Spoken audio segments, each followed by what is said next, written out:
그것 때문에 이제 편입이 좀 꿀빨개 좋다라는 얘기가 있는데 맞는 얘기입니다. 그 부분으로 인해서 모집 인원이 증가를 하는데요. 학업 계획서가 생각 이상으로 좀 많이 들어갑니다. 대학교 교수님들이 아니 영어 수학 잘하는 인재들을 뽑아놨는데 전공 수업을 잘 못 따라오는 겁니다. 그러면 교수님들 입장에서는 되게 답답하겠죠. 한양대는요, 학업 계획서의 완전 꿀팁입니다. 안녕하세요, 저스입니다. 오랜만에 인사드립니다. 저스틴 쓴소리 2025 편입 트렌드에 대해서 솔직하게 좀 말씀드릴 테니까 우리 학생들 좋은 정보 꼭 많이 갖고 가시기를 바랍니다. 제가 2025년 편입 시험이 꿀빨기회라는 소식을 어디서 쓴 것 같거든요. 일부분은 맞는 얘기고 일부분은 숨겨진 얘기가 또 있습니다. 지금 이제 의학대 쪽으로 이제 학생들이 쏠리다 보니까는 편입 쪽에서 TO 발생, 이제 그것 때문에 이제 편입이 좀 꿀빨개 좋다라는 얘기가 있는데 맞는 얘기입니다. 그 부분으로 인해서 모집 인원이 증가를 하는데요. 애들 편입은 좀 성격이 다르지만 학원들에서는 이 부분을 갖고서 우리 학생들을 열심히 모집을 합니다. 왜냐면 교육 사업이니까요. 이거 갖고 뭐라고 하면 안 됩니다. 근데 그게 꼭 우리 학생한테 절대적으로 유리해진 것만은 아닙니다. 왜냐면 편입이 쉬워졌다 이런 얘기가 많이 돌다 보니까 지원자 수가 훨씬 더 많이 늘었습니다. 우리 편입을 준비하는 학생들이 가장 대표적으로 제일 많이 쓰는 학교가 건국대학교입니다. 매년 지원자 수가 계속 증가하고 있죠. 그래서 이게 일부분은 맞는 얘기입니다. 분명히 의학대 쪽으로 해서 학생들 쏠리다 보니까 편입에서 TO 발생 너무나도 좋죠. 근데 경쟁하는 학생들 많이 늘어나겠죠. 제일 중요한 건 뭘까요? 열공해야 됩니다. 그래서 우리 학생들이 에듀윌 편입과 함께 정말 열심히 공부한다면 이 확률에서 반드시 승부를 볼 수 있지 않을까 저스틴이 냉정하게 좀 생각을 합니다. 일단은 우리 학생들이 가장 원하는 성균관대부터 제가 한번 설명을 드리도록 하겠습니다. 성균관대는 영어든 수학이든 난이도가 상이라고 생각을 하시면 됩니다. 그리고 성대는 제가 꿀팁 하나 드릴게요. 2023 편입에서는 학업계획서라는 게 들어갔습니다. 하지만 가장 최신인 2024 편입에서는 학업계획서가 빠졌습니다. 다른 학교들은 대부분 1차 합격을 했을 때 서류를 제출을 합니다. 거기에 학업계획서나 자소서가 포함이 되고요. 근데 성대는요, 원서를 쓸 때 서류 제출을 같이 해야 됩니다. 그런데 저는 수업 시간에 2023 기준으로 학생들에게 학업계획서 작성을 이미 벌써 시켰습니다.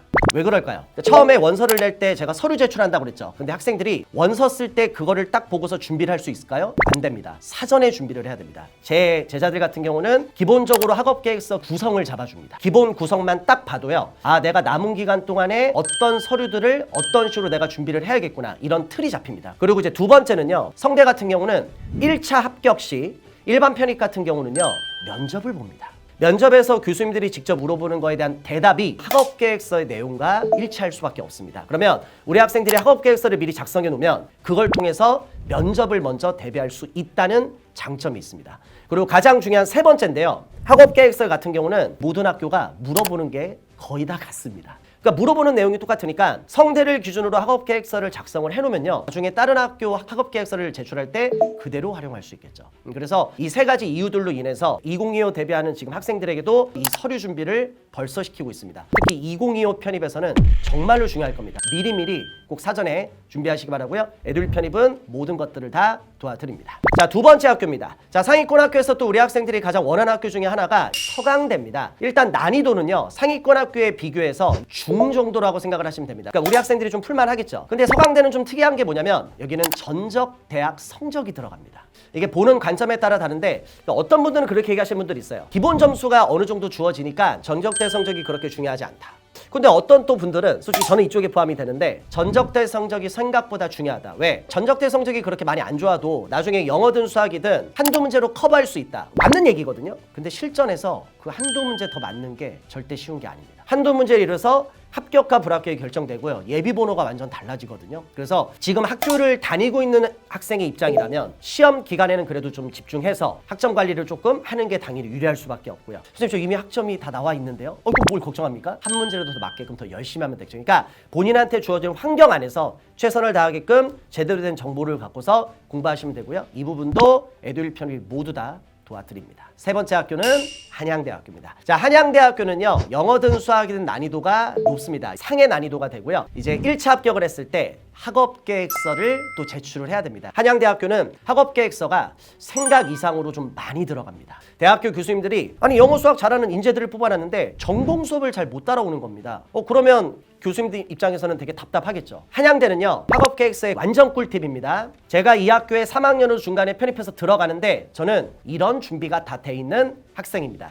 이런 부분을 충분히 어필해서 쓰시면은요 한양대에서 정말로 유리하게 작용할 수 있습니다. 저 같은 경우는 1차 합격한 학생들은 고민 안 하게끔 처음부터 끝까지 철저한 관리. 우리 학원의 컨셉 자체가 독한 관리다 보니까는 저 선생님 같은 경우는 학생한테 과를 물어봐서 그 학과에 대해서 기본 구성 학업 계획서를 다 잡아줍니다. 솔직하게 말씀드리면 절반 이상은 써주는 것 같아요. 이게 잠깐 위험한 얘기인데 기본적인 틀을 잡고서 우리 학생들이 거기다가 본인 이야기를 짝 쓰면 생각보다 그렇게 어렵지 않습니다. 그래서 다른 학생들이 학업 계획서를 워낙 많이 힘들어하다 보니까 그래도 되게 많이 유리해진다. 자, 이제 우리 학생들이 원하는 네 번째 학교 한번 들어가 보겠습니다. 일반 편입에서 어찌 보면 상위권 학교에서 가장 많이 뽑는 학교인데요. 중앙대입니다. 자, 중앙대는 영어 난이도 최상, 수학 난이도도 최상. 제한 시간 안에 문제 다 못 풀고 나올걸요? 현실이 그렇습니다. 적당히 어려워야 변별력이 있거든요. 근데 제한 시간 안에 학생들이 문제를 다 못 풀면 이 선발하는 게 약간의 찍기 싸움이 될 수도 있는 겁니다. 그러니까 중앙대는요, 제가 봤을 때는 그 변별력이 사라질 만한 정도의 극강의 난이도입니다. 그리고 중대는요, 약간 이게 입시 좀 약간 그 트렌드가 그런데 학업 계획서가 이제 추가적으로 들어갑니다. 그래서 이 한양대 마찬가지로 중대도요, 학업 계획서가 생각보다 되게 중요하고요. 중대 같은 경우에 약간 좀 자소와 좀 비슷한 학업 계획서인데 뭐 전체적인 틀은 거의 다 같거든요. 그래서 특히 상위권 학교 쪽을 원하는 학생들이라면 학업 계획서 준비를 좀 미리미리 해놓으셔야 될 거라고 생각을 합니다. 그리고 다시 한번 말씀드립니다. 적극적으로 어필해 주세요. 저는 준비가 돼 있는 학생이라 3학년으로 들어가서 전공 심화 수업을 들어도 충분히 따라갈 수 있습니다. 이 내용이 가장 핵심입니다. 자, 그 다음에 이제 다섯 번째 학교 들어가도록 하겠습니다. 은근히 많네요. 자, 경희대학교는요, 물론 영어 난이도, 수학 난이도가 원래 중이었는데 올해 영어 난이도가 생각보다 많이 올라갔습니다. 근데 경희대는 가장 특이한 점이 바로 그 부분입니다. 토익 점수가 들어갑니다. 경희대 같은 경우는 인문계 학생들 영어 시험만 보고 자연계 학생들은 수학 시험만 봅니다. 근데 토익 점수가 10%밖에 안 들어가는데요. 제일 중요한 건 뭐냐면 영어나 수학에서 우리 학생들을 그렇게 크게 변별력을 말대로 갖지 못한다면 그 10% 생각 이상으로 중요해집니다. 그래서 이제는 편입 트렌드가 많이 바뀌었습니다. 옛날에는요, 그런 질문 되게 많았어요. 편입 영어를 공부해야 돼요? 아니면 토익 영어를 공부해서 편입을 해야 될까요? 근데 요새는 그 질문 아예 안 합니다. 이제는요, 편입 영어와 토익 영어를 같이 준비해야 됩니다. 에듀윌은 편입도 있고요. 에듀윌 토익도 아시죠? 그래서 우리 학생들 고민하지 마시고요. 에듀윌 편입 선택해 주시면 됩니다. 자, 그리고 이제 번외편으로 하나 더 들어갑니다. 자, 우리 여학생들이 좀 많이 원하는 학교인데요. 이화여대 짧게 말씀드릴게요. 이화여대도 인문계 학생들은 당연히 영어 시험을 보고요. 자연계 학생들은 수학 시험을 또 봅니다. 이게 또 나눠져 있는데 제가 꿀팁 하나 드리자면 이화여대도 1차 합격할 때 뭐가 들어갈까요? 여기도 또 학회서가 들어갑니다. 그리고 가장 많은 학생들이 지원한 학교가 건국대학교거든요. 건국대도 1차 합격했을 때 학업계획서가 들어갑니다. 그러니까 옛날에는 편입이 단순히 그냥 편입 영어만 공부하고 뭐 편입 수학만 공부하고 이랬던 이제 트렌드는 완전히 끝났고요. 밖에서 뭐 자소서 아니면 뭐 서류 준비 이런 것들까지 같이 해야 됩니다. 그래서 에듀윌 편입은 이 모든 것들을 우리 학생들 고민 없이 도와드리니까요. 에듀윌 편입 선택해서 열심히 공부하시면 될 것 같고요. 저스틴도 꼭 선택해 주시기 바랍니다. 자, 여기까지 해서 2025 편입 트렌드 한번 알아보도록 했습니다. 다시 한번 말씀드리지만 정보력도 실력입니다. 에듀윌 편입과 함께 준비하시면 최고의 정보 갖고서 우리 학생들 가장 효율적으로 공부할 수 있습니다. 에듀윌 편입은 합격이다!